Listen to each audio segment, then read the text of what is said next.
Comment enfin réussir son agence SMMA? Eh bien, dans cette vidéo, je vais te partager un concept hyper puissant qui m'a permis de faire décoller ma propre agence SMMA. Donc, je suis sûr qu'il va t'aider toi également à créer et lancer une agence à 6 chiffres par an. Donc, reste attentif jusqu'à la fin, sinon tu vas perdre des mois et des années à essayer de trouver les méthodes gagnantes et tu feras que du sur place. Bonjour, c'est Elias et j'espère que tu es en forme. Alors la vidéo d'aujourd'hui sera un petit peu différente d'habitude parce que je ne vais pas te parler des petites tactiques en SMMA comme par exemple comment prospecter, comment closer, comment signer des clients, comment faire de la pub Facebook. Tout ça, c'est des tactiques. J'en ai fait plein de vidéos déjà. Donc aujourd'hui, je vais parler des fondamentaux et d'un concept qui est bien plus high level, qui est plus avancé que juste les tactiques. Et le concept d'aujourd'hui, c'est l'apprentissage et le machine learning. Et pour comprendre ce concept, il faut déjà savoir la différence entre les attentes et les résultats.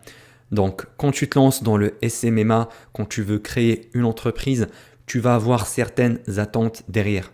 Par exemple, je crée mon agence, je commence la prospection 1 semaine, 2 semaines, 3 semaines et je vais signer mon client.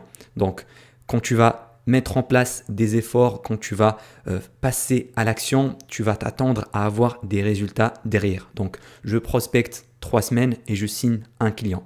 Donc, c'est ça ce qui se passe dans ta tête. Mais par contre, quand tu vas le faire concrètement, quand tu vas passer à l'action, tu vas pas forcément avoir ce résultat-là. Donc, il y a un gap, il y a un fossé entre tes attentes et tes résultats.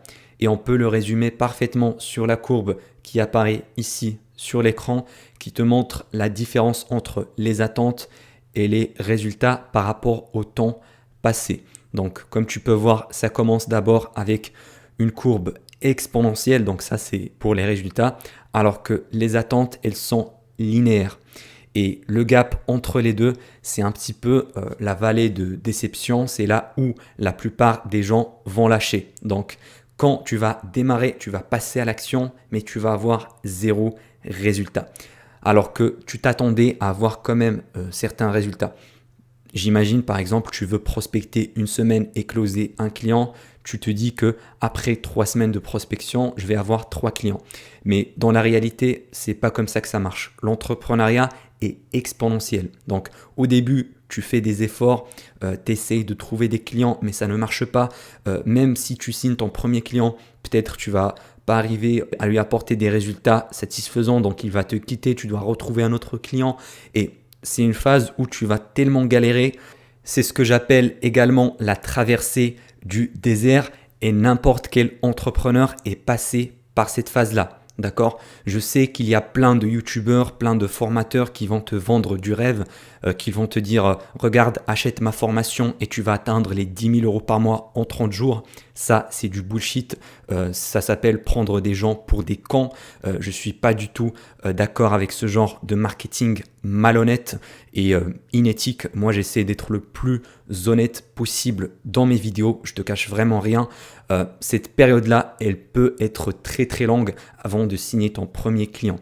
Moi, ça m'a pris 30 jours, presque un mois, un petit peu moins d'un mois, mais t'en as pour qui ça prend 2 mois, 3 mois, 6 mois, selon ses compétences et selon les informations qu'il a engrangées. Donc, c'est une phase obligatoire et si tu cherches une méthode facile, un raccourci, eh bien, ça va pas du tout marcher. Donc, il faut vraiment persévérer et continuer de passer à l'action d'une manière quotidienne et régulière et ne pas lâcher parce que c'est pendant cette phase-là où 90% des gens vont abandonner tout simplement parce qu'ils trouvent que c'est trop dur et ensuite ils vont essayer à faire du dropshipping, de l'affiliation, du trading.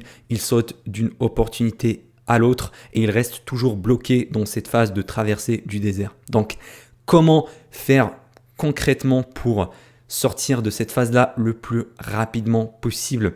Eh bien, c'est ce que va nous permettre le concept d'aujourd'hui qui est le machine learning.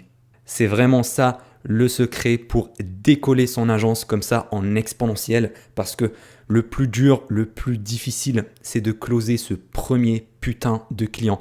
Une fois que tu auras closé ce client-là, le deuxième, le troisième, le dixième, ça va aller en exponentiel. Je l'ai remarqué pour mon agence et pour la plupart des chefs d'agence SMMA. Donc, comment le machine learning pourra nous aider à décoller notre agence? Eh bien, il faut comprendre que nous, en tant qu'entrepreneurs, on est comme des machines. C'est-à-dire qu'on apprend avec l'expérience et avec l'itération. Donc, on doit tester des choses sur le terrain et selon les retours du marché, on doit s'améliorer. C'est exactement comme avec une machine ou bien une intelligence artificielle. Si je te donne l'exemple des algorithmes, par exemple l'algorithme YouTube, c'est une forme d'intelligence artificielle qui travaille avec le machine learning. Par exemple, une vidéo YouTube, quand je vais la poster là, par exemple sur YouTube, l'algorithme va la tester sur le marché, il va la montrer à certaines type de personnes et selon le retour du marché, donc selon les likes, les partages, le watch time des vidéos, etc., YouTube va décider de mettre en avant cette vidéo-là ou bien au contraire d'arrêter de la mettre en avant parce que en testant cette vidéo-là sur le marché, il va comprendre quelles sont les itérations à faire. Donc, c'est vraiment comme ça que tu dois voir la chose. On est des entrepreneurs, on est comme des intelligences artificielles qui testent d'abord et qui s'améliorent au fur et à mesure selon les résultats. Donc, comment appliquer ce concept-là concrètement? Eh bien, quand tu vas démarrer ton agence lors de cette traversée du désert, tu dois tester un maximum de nouvelles choses. Donc, par exemple, avec la prospection, il faut tester plusieurs méthodes de prospection. Le cold calling, le cold emailing, tu envoies des messages, tu envoies des vidéos longues. Et selon ton testing, selon les résultats que tu vas avoir sur le marché, tu dois t'adapter. Par exemple, le cold calling, ça n'a pas marché, cold emailing non plus. Par contre, les vidéos Loom, ça a marché pour toi. Eh bien, tu dois arrêter toutes les autres méthodes et te concentrer uniquement sur la prospection par Loom. Deuxième étape, tu dois optimiser ta méthode de prospection par Loom. Tu dois tester plusieurs types. Avec l'email, tu dois tester plusieurs scripts d'email. Donc, il ne faut pas oublier de tester de nouvelles choses pendant cette phase-là parce que c'est ça qui va te permettre de t'améliorer au fur et à mesure. Si tu fais la même chose et que tu attends à des résultats différents, ça ne va pas marcher. Je crois qu'il y a une citation de Albert Einstein qui dit « La folie, c'est de répéter la même chose et de s'attendre à des résultats différents. » Donc voilà, si tu répètes la même connerie, ne t'attends pas à avoir de gros résultats la prochaine fois.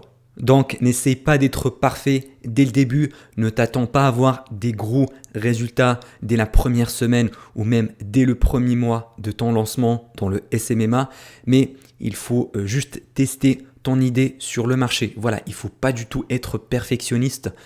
Bien au contraire, le perfectionnisme, c'est un gros défaut. Il faut lancer ton idée, vraiment commencer ta prospection et selon les résultats, tu t'améliores. D'accord? Ne cherche pas la perfection et comment faire justement pour tester certaines méthodes parce qu'il faut également persévérer, ça je tiens à le préciser. Il ne faut pas tester une méthode, par exemple, envoyer 10 emails de prospection et puis si tu n'as pas de réponse, tu dis non mais ça ne marche pas, je passe à autre chose. Non, il faut quand même persévérer et il y a une fine limite entre la persévérance et la folie. Donc la folie d'Einstein, c'est-à-dire répéter la même chose en attendant des résultats différents. Alors la ligne entre les deux, c'est, je dirais, sans contact. Donc, il faut prendre un échantillon qui soit assez large. Imaginons, tu veux tester une nouvelle méthode de prospection. Il ne faut pas prendre des décisions en se basant sur seulement 10 emails. D'accord? Imaginons que tu as un nouveau script d'email, tu veux le tester. C'est pas en envoyant 10 emails et tu te dis ouais, ça ne marche pas. Non, il faut un échantillon qui soit assez large, qui soit assez représentatif.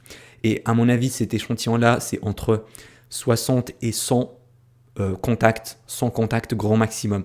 Il ne faut pas aller au-delà parce que si tu envoies le même script à 200, 300, 500, 1000 personnes et que tu as toujours zéro réponse, là, tu es clairement dans la folie. Voilà, ça va jamais marcher. Que tu envoies 100 emails ou 2 milliards d'emails, tu auras toujours zéro. Parce que 1000 fois zéro, ça donne le même résultat de zéro. Donc, il faut persévérer dans sa méthode de prospection sans tomber dans le piège d'en faire trop. Voilà, entre 50 et 100 contacts, c'est vraiment un bon échantillon pour avoir une idée et pour prendre les bonnes décisions pour améliorer la chose. Et d'ailleurs, l'autre point hyper important, c'est de prendre des décisions en se basant sur la logique et sur la data, d'accord? Et pas sur les émotions. Par exemple, tu veux tester un nouveau script d'email, tu l'envoies, mais que derrière, tu n'as pas assez de résultats.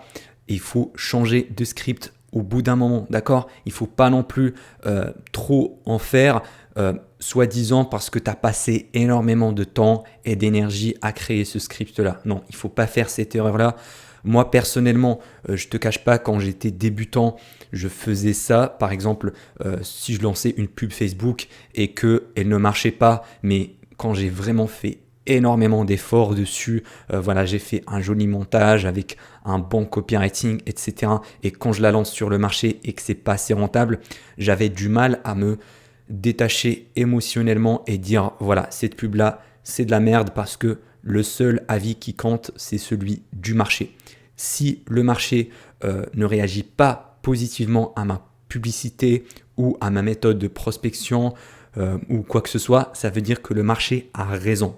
Il faut changer ça, il ne faut pas s'attacher émotionnellement parce que tu as fait des efforts pour trouver cette pub-là ou pour trouver ce script de prospection-là. D'accord? Le marché, il s'en fout. Donc, toi également, tu dois t'en foutre des émotions. Tu mets tes émotions de côté et tu analyses purement et simplement la data. Vraiment, il faut travailler comme une machine ou un système algorithmique. Voilà, il n'a pas d'émotion, il analyse les résultats et il s'améliore comme ça, petit à petit, jusqu'à trouver la formule gagnante. Donc, c'est toujours ça la question. Si tu arrives à trouver la formule gagnante pour ton agence, c'est-à-dire la bonne niche avec la bonne méthode de prospection, avec la bonne méthode d'apport de résultats, ton agence va décoller en exponentiel. D'accord? Tu vas passer cette phase de traversée du désert et tu vas atteindre le point de décollage où tu vas aller monter, atteindre les 10 000, 20 000, 30 000 euros par mois.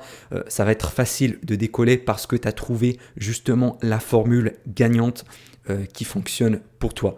Parce qu'il ne faut pas oublier, il n'y a pas un modèle d'agence SMMA qui est parfait, qui va fonctionner pour tout le monde. Non, il y a un modèle d'agence SMMA qui va fonctionner pour toi. Par exemple, moi, j'ai fait la publicité Facebook Ads et Google Ads dans mon agence. Peut-être, toi, ça ne te conviendra pas et que tu veux faire, je ne sais pas moi, du SEO ou du community management. Donc, dans ce cas-là, tu dois t'adapter selon ta situation. Tu ne vas pas copier les mêmes méthodes de prospection que moi, tu ne vas pas copier la même chose. Bien sûr, ça peut te donner de l'inspiration, mais tu ne vas pas faire exactement la même chose mot pour mot que je fais moi-même parce que ça ne sert à rien. Toi, tu es dans une autre niche, tu as un autre service et voilà, ce n'est pas faisable comme ça. Parce que chaque personne ou chaque agence a ses propres process, a ses propres méthodes et l'important, c'est de perfectionner ces processus au fur et à mesure selon les résultats obtenus. C'est vraiment ça le plus gros secret de cette vidéo-là si tu veux vraiment réussir à monter une agence à 6 chiffres. D'ailleurs, tu trouveras un cadeau offert dans le premier lien en description. Sinon, je t'invite à aller voir la vidéo qui apparaît ici et dans laquelle je te montre la différence entre le cold emailing et la prospection par Loom et quel est le plus efficace entre les deux. Allez, on se retrouve là-bas.